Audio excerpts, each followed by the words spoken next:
and we've got another person on the mic here who maybe not didn't play a lot of ball, but definitely has seen a lot of ball in his day. I'm talking about the legend himself, John Gordon. How you doing, John? Good, Dusty. How are you? Nice to see you on this very cold winter day.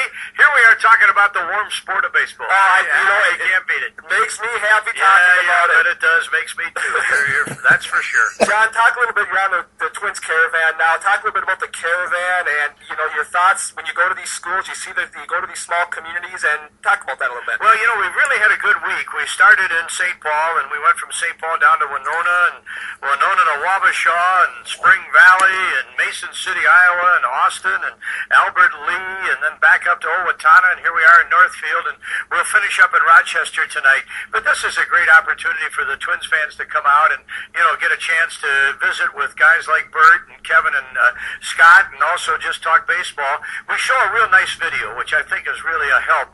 It's about 12 minutes long, and it talks a little bit about last season, a little bit about the prospects for this season, and everybody kind of gets excited after watching that video.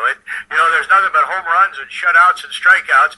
You watch the video and you think the Twins were 162-0 last year, but it really does excite the fans and get them going. Okay, well, John, I want to talk a little bit about you since we've got you on the mic here. You're starting your 22nd season behind the mic with the Twins. You've also worked with the New York Yankees. Can you talk about the process back then and what brought you to Minnesota from New York?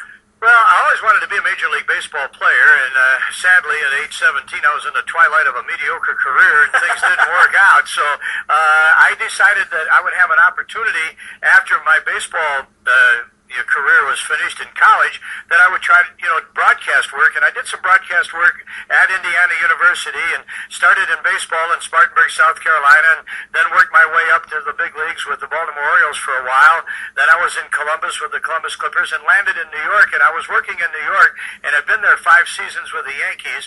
And then the opportunity came available in Minnesota, and it was a better job, better opportunity, better environment than what I had with the Yankees in New York, and I was very fortunate to get the job. Hi, Bert. How are you, buddy?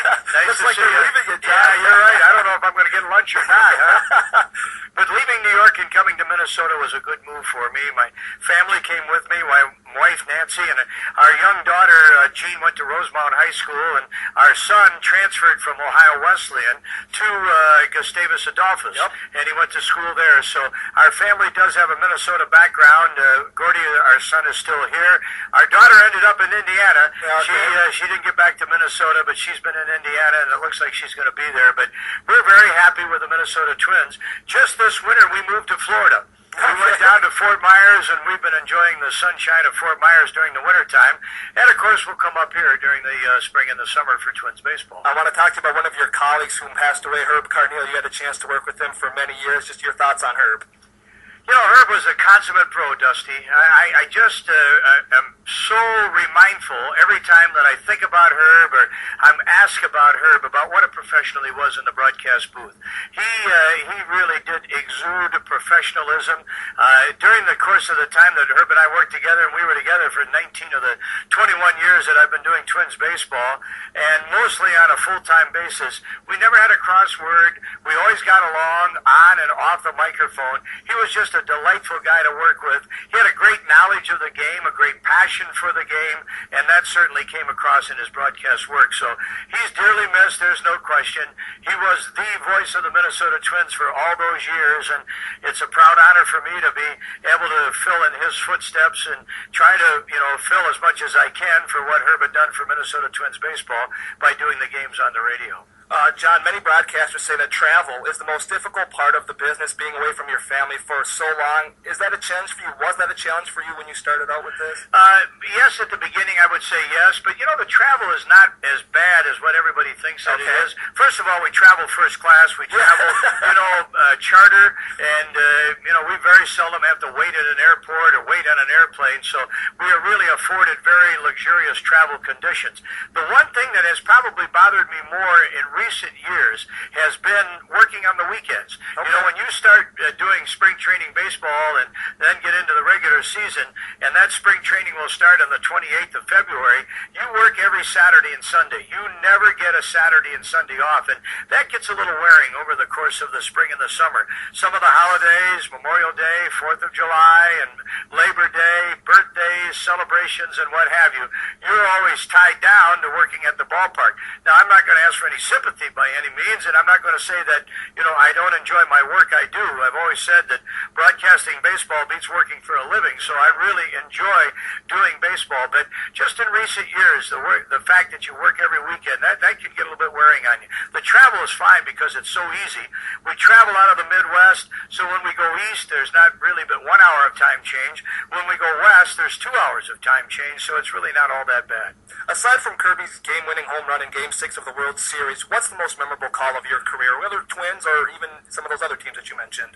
Oh boy, that's a very interesting question. That home run that Kirby hit in Game 6, I was at the microphone, and it was a great thrill to be there. I guess, I had an opportunity to broadcast a 7-inning no-hitter one time in the minor leagues in Columbus, Ohio, when the late Rod Scurry of the Pittsburgh Pirates pitched that no-hitter. I was a part of Dave Righetti's no-hitter with the New York Yankees on the 4th of July. So broadcasting a no-hitter or a near no-hitter, being at the microphone for Scott Baker last August when he pitched against the Kansas City Royals, those are the thrilling times of being at the microphone with the excitement of a possible no-hitter in baseball. Some of the things I do when I do the local high school games here is the jinx factor. You talk about, it's the 5th inning, they've got a no-hitter going, and then, shoot, there's a hit. Do you ever think about that as a broadcaster, this whole jinx thing, or does that not even bother you at all? Well, I have respect for that, and I think when a no-hitter is being pitched by a pitcher, I do respect the fact that you probably shouldn't mention that he's got a no-hitter going, and I've always said, that there are no hits on the board, or no runs, no hits, and the Tigers are still hitless or whatever have you. But I do have respect for the superstitions of what people talk about.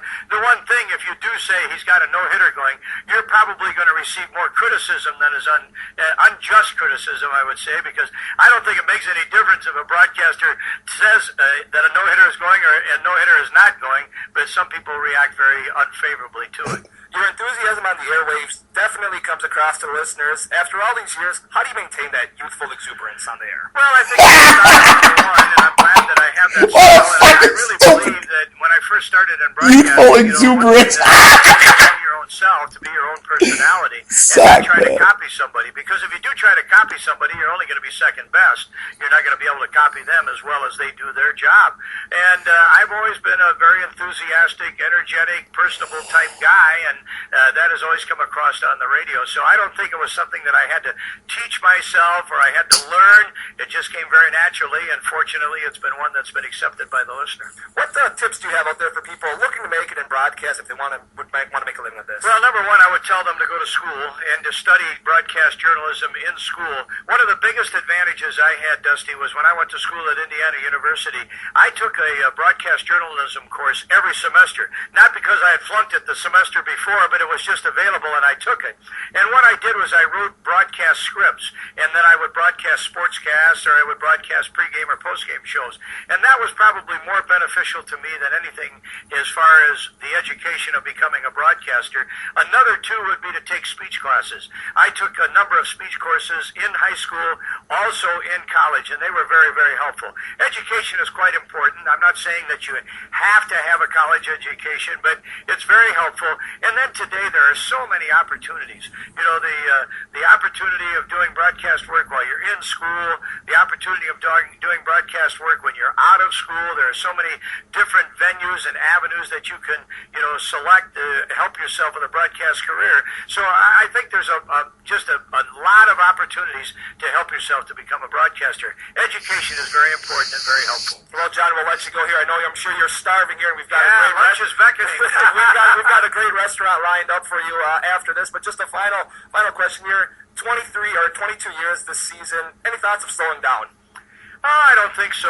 You know, this move to Florida has been very nice for my wife and myself. We've really enjoyed being in Southwest Florida and Fort Myers in the wintertime, played a lot of golf, and I'd like to say hello to my good buddy Jack Thurnblad and his wife Ginny. They're great friends of ours, and I play golf with Jack and the gang from Northfield every year. You know, we have a match every year. It's the City Slickers, the guys from the Twin Cities. There's 6 of us against the Northfield gang. That's Jack and his guys, Burn 'em Up Barnes and Whitey and some of the other guys, and we always play them. We're 2-0, and the loser has to eat Spam and Ritz crackers for lunch at the banquet the day of the match. And so far, the Northfield gangs had to eat Spam and Ritz crackers 2 times in a row, and they tried to get one by us the first time by frying the Spam. We wouldn't let them do it the second time. No way. They had to eat it right out of the can. You know, and that was it. But we have a lot of fun with Coach and his buddies, and we've come to Northfield a number of times. Another good friend of mine is Nancy Moe, and Nancy's at the hospital now, I do believe, and doing a real good job there. And she was at St. Olaf for quite some time. But we have a lot of friends here in the Northfield area, so I don't know about slowing down. I enjoy doing it. I've had a lot of fun doing it, and when the time comes for me to call it a day, I do believe I'll be able to walk away from the game of baseball and enjoy another phase of my life. Well, John, it's definitely been a pleasure for me to interview you. Thank you so much for coming to Northfield, taking some time today. We keep up the good work and go Twins. All right, good enough, Dusty. Touch them all, Dusty. You got it, pal. Thank you very much. John Gordon, the play-by-play voice for the Minnesota Twins, part of the Twins Caravan here. Also, thanks to Bert Blyleven, Kevin Slowey, and Scott Baker. We'll be back after this.